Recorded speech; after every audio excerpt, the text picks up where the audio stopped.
ओम शांति। बाबा good morning. आज बाबा के 27 जून 2023 के महावाक्य हैं। बाबा ने सार में कहा, मीठे बच्चे, तुम सच्चे सच्चे रूहानी ब्राह्मण नई दुनिया की स्थापना के निमित्त हो।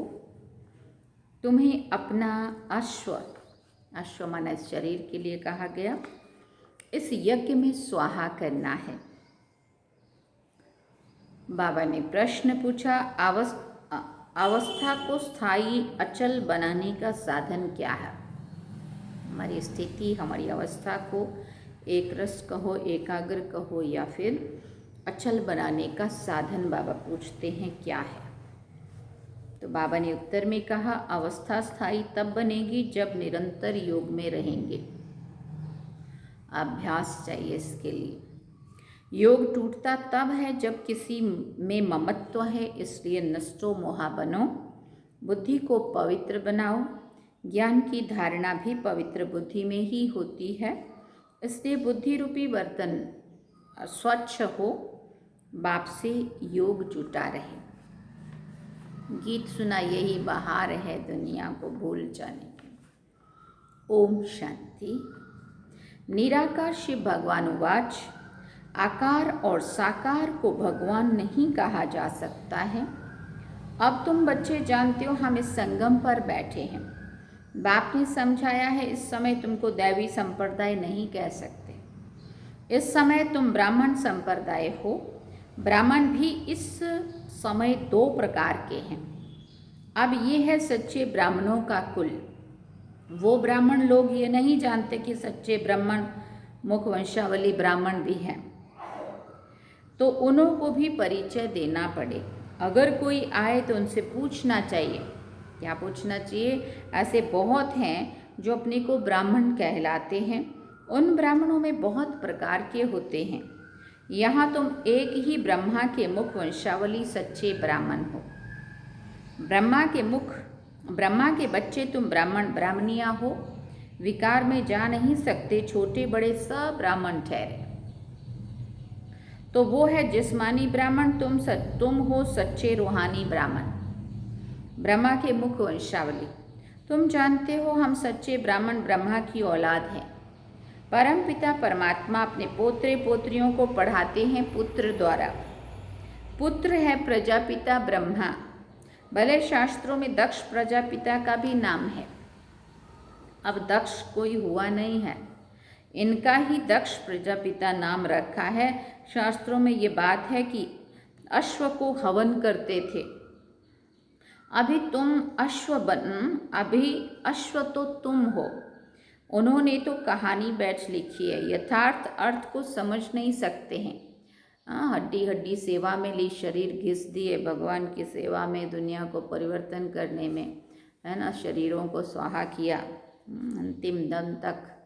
लोग तो 60 साल की उम्र में रिटायर होते हैं और यहाँ तो 100 साल जिए तो 100 साल 104 साल की दादी, आप समझ सकते हो। अंत तक इस शरीर को कितना घिसा, बाबा की सेवा सेवा सेवा। दधीची ऋषि की तरह हड्डियाँ लगा दी, तो स्वाहा किया ना इस शरीर को, सेवा में पल पल लगा दिया। जो बाबा कहते यथार्थ अर्थ को समझ नहीं सकते, कुछ न कुछ अक्षर आए हुए हैं। जैसे नाटक बनाते हैं, झांसी की रानी नाम तो है परंतु वो एक्टर्स रियल तो है नहीं। आर्टिफिशियल बैट बनाते हैं, अपने आदमियों को लश्कर के सिपाही बनाते हैं। कुछ न कुछ है फिर जिसके फिर नाटक बनते हैं। जो पास्ट हो गया है उनके ही फिर नए एक्टर्स बनाकर फिर पार्ट बजवाते हैं। तुम तो पार्ट सीखे हुए ही हो। ऑटोमेटिकली आत्मा में जो पार्ट नूंदा हुआ है वो प्ले हो रहा है। तुम अपने पार्ट को भी समझ गए हो। ब्रह्मा मुख वंशावली ब्राह्मण ब्राह्मणियाँ हैं। ऐसे नहीं कि रचना है ही नहीं, उनको नया बनाया जाता है, ये भी समझना है। मनुष्य समझते हैं महाप्रलय हुई, फिर पीपल के पत्ते पर सागर में बच्चा आया। ऐसे तो हो नहीं सकता है, बाबा कहते। बाकी हाँ, बाबा नई सृष्टि रचते हैं तो पहले पहले बच्चे गर्भ महल में आते हैं, वो जैसे क्षीर सागर में है। यहाँ है गर्भ जेल, विषय सागर। वहाँ सजाएं बहुत खाते हैं। ये बाप बैठ समझाते, इनका नाम ही है सहज राजयोग। तुम हो देवी देवता धर्म वाले, तुम पुरुषार्थ कर राजाओं का राजा बनेंगे। लक्ष्मी नारायण भी वही बनेंगे, उनके 84 जन्म अब पूरे हुए। अब बाप समझाते हैं कल पहले भी तुम ही थे। कोई भी आते हैं तो बाप उनसे पूछते हैं आगे कभी मिले हो, तो कहते हैं हाँ बाबा 5000 वर्ष पहले भी मिले थे। कल्प कल्प कल्प के संगम युगे मिलते आए हैं, मिलते रहेंगे। एंड होती नहीं है क्योंकि गोल गोल चक्र घूम रहा है ना, इसलिए अंत नहीं होती। ये बना बनाया ड्रामा है। बाप कहते मुझे भी पतित से पावन बनाने आना पड़ता है। बीच में आने का तो हमारा काम ही नहीं है, मेरा नाम ही है पतित पावन। तो पूरे जब पतित बन जाए तब तो आना पड़े ना बाबा को। तो बाबा कहते हैं फिर से भारत को व सृष्टि को आकर पावन बनाओ। सृष्टि के आदि में भारत देवी देवताओं का राज्य था। भारत में देवी देवताओं का राज्य था लॉन्ग लॉन्ग एगो। कहानी सुनाते हैं ना, कहते हैं ना, परंतु कब? लॉन्ग एगो माना कितनी प्राचीन बात है, ये समझते नहीं। पुराने थे पुराने मनुष्य हुए देवी देवताएं, आदि सनातन वाले। स्वर्ग की चीज़ें महल माड़ियाँ आदि दिखाते हैं ना, पुराने थे पुराने देवी देवताएं थे जिनके सोने हीरे जवाहरातों के महल थे। 5000 वर्ष की बात है, इससे पुरानी कोई चीज़ होती नहीं है। पुराने थे पुराने लक्ष्मी नारायण भी नहीं, राधे कृष्ण है पुराने थे पुराने। लक्ष्मी नारायण से भी पहले तो राधे कृष्ण है ना, श्री कृष्ण है स्वर्ग का पहला बच्चा। आत्मा भी प्योर, शरीर भी प्योर, नंबर 1। मुख्य प्रिंस प्रिंसेस है ना। बाप कहते हैं मैं एक मुसाफिर हूँ। कहाँ का मुसाफिर हूँ? तुम जानते हो, परम धाम अथवा निर्वाण धाम का मुसाफिर। मुसाफिर तो आत्मा ही है ना। मैं आत्मा प्योर आत्मा हूँ, मैं आत्मा एवर प्योर हूँ। फिर तुम हो मेरी सजनियाँ, तुम काली हो गई हो। अब हम तुम्हारी आत्मा को गोरा बनाते हैं, खाद निकालते। एक मुसाफिर तुम सबको हसीन बनाते हैं। कैसा मोस्ट विलव्ड मुसाफिर है ना। स्वर्ग में तो नेचुरल शोभा रहते, कितने खूबसूरत देवताएं हैं। अभी तुम ब्राह्मणों का ये पुराना शरीर है, तुम हसीन से काली बन जाती हो। मैं मुसाफिर फिर तुमको गोरा बनाता हूँ।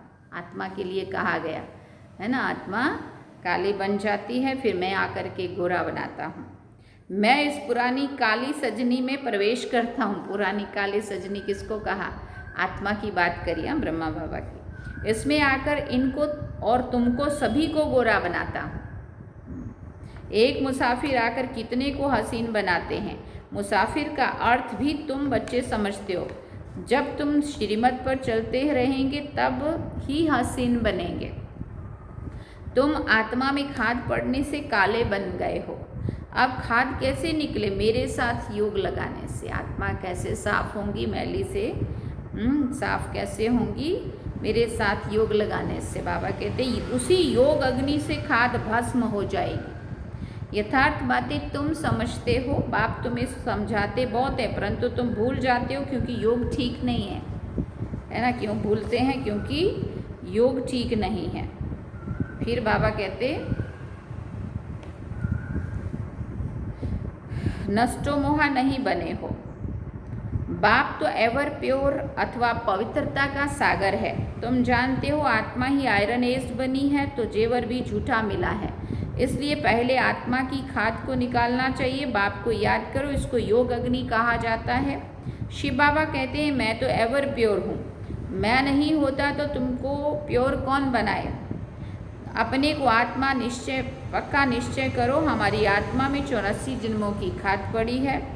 अभी हम बाबा के साथ योग लगाने से पवित्र हो जाएंगे, कोई विकार नहीं रहेगा। अगर कोई रह गया तो सजा खानी पड़ेगी। तो हम क्यों ना निरंतर पुरुषार्थ करें। मेहनत से अवस्था ऐसी हो जो कभी भी माया का तूफान हिला ना सके। अचल घर बन जाओ। आत्मा जो इनके अंदर है वो बाप की याद में परिपक्व अवस्था में आ जाए तो फिर कर्मातीत अवस्था आ जाएगी। कोई विकर्म नहीं होगा, आत्मा पवित्र हो जाएगी। मेहनत है ना, परमपिता परमात्मा का भी पार्ट है। हम उनको याद करते हैं, वो कैसे आकर पढ़ाते हैं, सो तो प्रैक्टिकल में होगा ना। भगवान ने पढ़ाया था 5000 वर्ष पहले, बरोबर प्राचीन भारत का राजयोग सिखाया था। बच्चे जानते हैं ये वही प्राचीन राजयोग है। बाप कहते मुझे याद करो, इसमें ही मेहनत है, सारी याद की बात है। बाप फरमान करते हैं मुझे याद करो, परंतु माया फरमान पर चलने नहीं देती है, विघ्न डालती है। बाप कहते मुझे याद करने से तुम मेरे जैसे पवित्र बन जाएंगे और फिर नॉलेजफुल ब्लिसफुल बनते हो। तुम ब्लिस कर रहे हो, तुमको यहाँ 3 पैर पृथ्वी के नहीं मिलते और बाप तुमको सारे विश्व की बादशाही देते हैं, इसलिए सब बाप को याद करते हैं। वाणी से परे जाने के लिए मनुष्य वानप्रस्थ लेते हैं, अर्थात मुक्ति धाम में जाना चाहते हैं। मुक्ति, जीवन मुक्ति तो बाप के सिवाय कोई दे नहीं सकते हैं। बाप द्वारा तुम बच्चे पहले शूद्र से ब्राह्मण बनते हो, तकलीफ की कोई बात नहीं है। उठते बैठते चलते फिरते अपना पुरुषार्थ करते रहो। तुम समझते हो याद करेंगे तो गोरे बन जाएंगे, तुम्हारी आत्मा पवित्र हो जाएगी। पावन बाप आकर के पावन होने की युक्तियाँ बतलाते हैं। मोस्ट विलव्ड बाप को याद करते रहना है। मनुष्य बीमार पड़ते हैं तो उनको कहते हैं फलाने को याद करो, परंतु ऐसे थोड़ी वो याद ठहरेगी, इसमें बड़ा अभ्यास चाहिए, बहुत काल का अभ्यास चाहिए, तब ही अंतमति सो गति होगी। तुमको बाप की याद में रहना है, कर्मातीत बनना ही है। योग से विकर्मों को भस्म करेंगे तो वो सजाएं नहीं खाएंगे। योग में नहीं रहेंगे तो सजा खाकर मुक्ति धाम में जाएंगे। इसमें भी नंबरवार हुआ ना। तो गोरा मुसाफिर एक बाबा है, मुसाफिर तो सभी आत्माएं भी हैं, कितना दूर से आती हैं पार्ट बजाने, वो जैसे एक्टर्स घर से आते हैं पार्ट बजाने। ये रावण का पराया देश है ना। रावण ने पतित बनाया है, मैं तुम पतित को पावन बनाए साथ ले जाऊंगा। कोई गुरु को अथाह फॉलोअर्स होते हैं, लेकिन वो तो साथ ले नहीं जाते हैं और ना ही खुद जाते हैं, रास्ता ही नहीं जानते हैं। ज्योति ज्योत में तो कोई समाते नहीं हैं। आत्मा इमार्टल है, टुकड़ा टुकड़ा नहीं होती है, शरीर मरता है, जलता है, आप घात भी करते हैं। 1-2 में कुछ हुआ, आश पूरी नहीं हुई तो दोनों मिलकर डूब जाते हैं। उनको जीवघाती महापापी कहा जाता है। आत्मघाती नहीं, शरीर का विनाश होता है।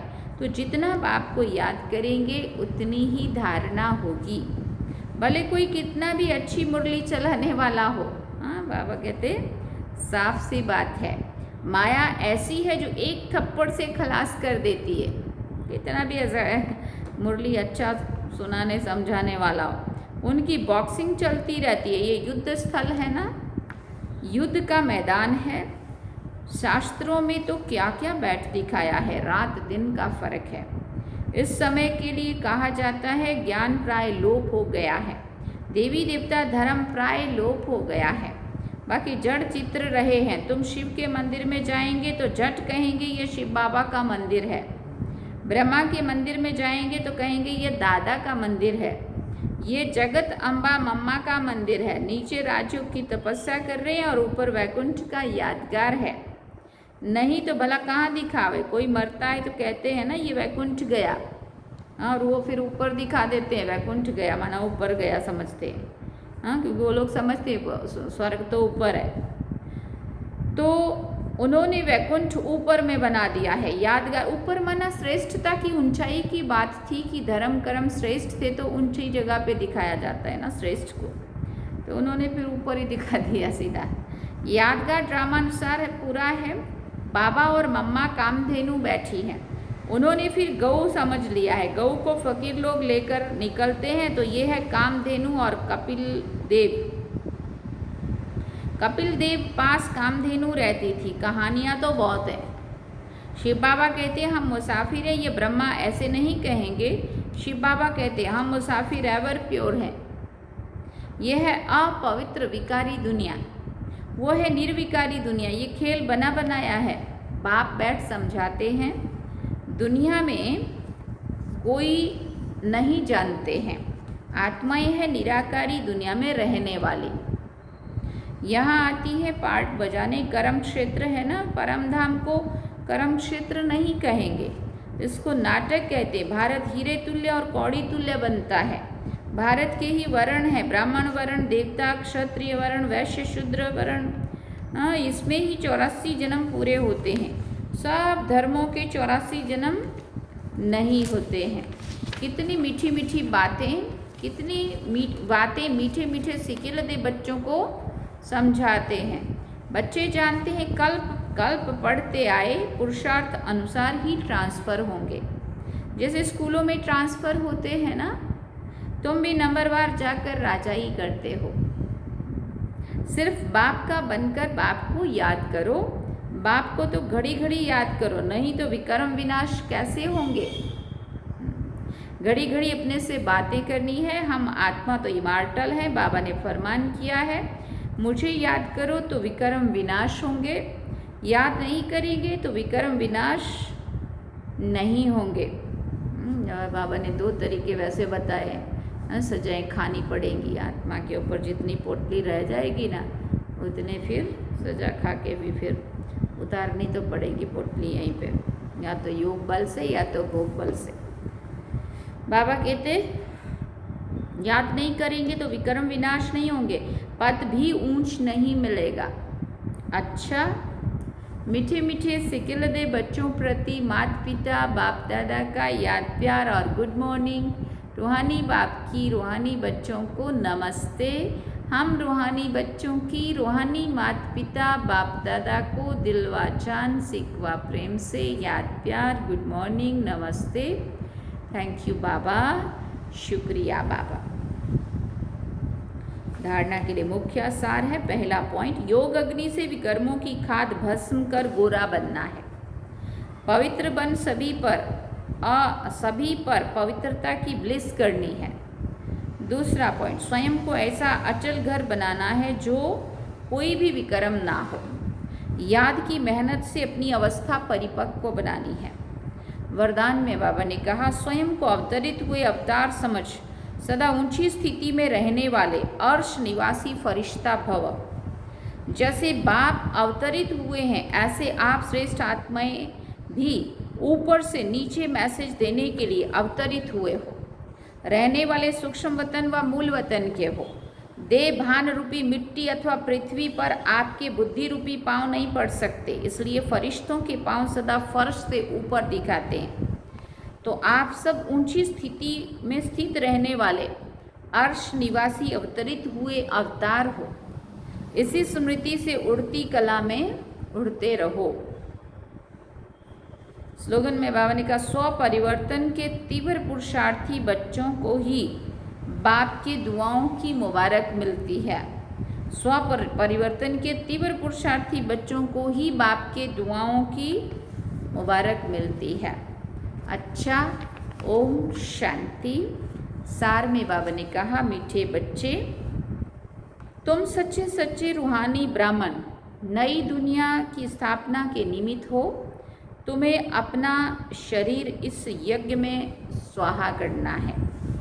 और गीत कितना सुंदर सा सुना, यही बहार है दुनिया को भूल जाने की, कि गुनगुनाने की। ओम शांति। चलते हैं बाबा।